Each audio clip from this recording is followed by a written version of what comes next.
dickhead. Clap, clap, clap, clap, clap, clap, clap. Thank you very much. Would you put my pints over here, please, Katie? Thank you very much. Ladies and gentlemen, just before I begin here, I have been passed an announcement from the bar staff. Is that still? Yeah, okay. As of now, they will be taking ID. Sorry, it's just British Columbia law, but it's just been passed recently, and if your home address on the ID is from the Maritimes, you will be limited to 8 whiskeys at a time.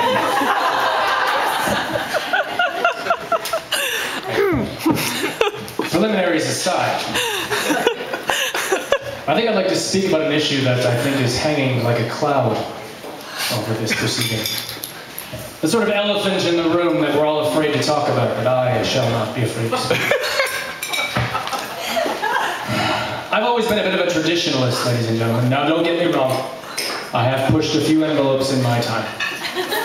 But I've always been of the mind that while times may change, standards must remain.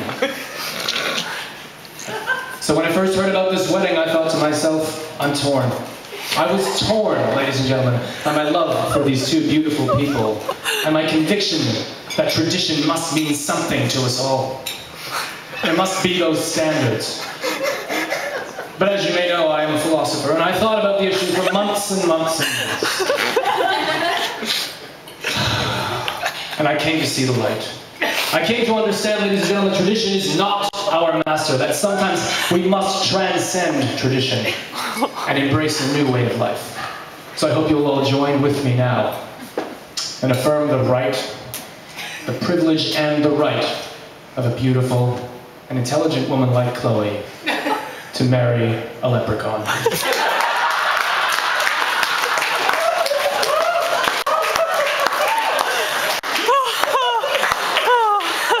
Speaking of Chloe, ladies and gentlemen, I'd like to start with a few words about her. I wasn't sure how I was going to introduce our friendship, Chloe, but Sorry. Chloe, you're not going to believe this. I was searching through my emails last night and I actually found the first email you ever wrote me. So, I thought I'd read it out to you, as you can see. In courier I think this really encapsulates the entire friendship, I think it really does. Dear Nick, had a great time at the house party last night, and thanks for stopping me from doing anything really stupid. I can't believe I stole that bottle of gin from the kitchen and drank the entire thing. Oops, ha ha. So hurt. Anyway, they're deporting me back to New Zealand tomorrow, and I'd like to see you before you go. I got the test results, and I think you should know whether your child is a boy or a girl. I'm sorry, this is from a different Chloe. Moving right along, as you know, ladies and gentlemen, my friendship with Chloe owes its existence to, as do so many great things, the burgeoning Vancouver adult film industry. She and I met on the set of the critically acclaimed Shaving Ryan's Privates, which she was, of course, directing, and I was the best boy. She walked up to me one day and informed me that I, due to illness, had been assigned the lead role, and our friendship blossomed. But I think we both knew, as I enjoyed her company over the years, that something was missing from her life. Things were to change. And one frosty winter's eve, they did change.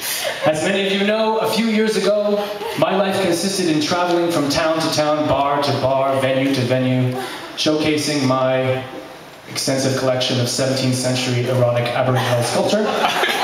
And it was at one such exhibition in Calgary, Alberta, that I was approached by a beady-eyed, small, impish, brown-haired lady. This was Sarah, of course, and Sarah, I shall never forget the first thing she said to me. The first thing she said, ladies and gentlemen, that's stuck in my brain forever. In the hurry, he fitty ho, hi ho, Jesus, lobsters, eh? Jesus, Mary, Joseph, and all the saints alive. Having traveled in the Maritimes myself, I knew that this was Easterner for hello. And suffice to say, Sarah had us all at hello. ladies and gentlemen, that I, like many of Chloe's friends, had grown severely cynical about her love life. Oh. I'm sorry, Chloe, this is common knowledge. I just want to tell you. We're all aware of this unfortunate fact. Ladies and gentlemen, over the past few years, I've seen her go through literally dozens upon dozens of losers, creeps, bums, idiots, dark, emo, wine-drinking types, you know? Evanescence they're always putting on the side.